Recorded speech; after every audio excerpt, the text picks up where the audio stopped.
Hello, I'm Barbara Serra. You're watching Al Jazeera live from London. Also coming up on the programme.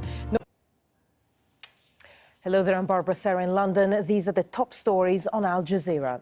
The United Nations is describing the treatment of the Rohingya minority in Myanmar as nothing short of ethnic cleansing. Bangladesh's government says 3,000 Rohingya have been killed in recent weeks, prompting an exodus of refugees across the border. Meanwhile, their villages are either burned to the ground or are still in flames.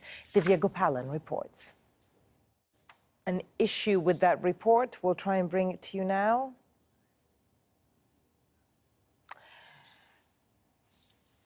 Apologies, let me just bring you some of the day's other news. Cuba says at least 10 people have been killed by Hurricane Irma after it battered the country over the weekend. At least 38 people are now known to have died across the Caribbean. Cuban authorities say that some were killed after ignoring evacuation orders in several provinces. Irma is now crossing into the U.S. state of Georgia from Florida and has been downgraded to a tropical storm. The UN Security Council is preparing to vote on new sanctions against North Korea.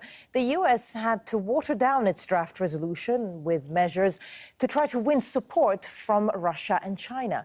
The sanctions are in response to last week's nuclear test, the sixth and largest carried out by North Korea.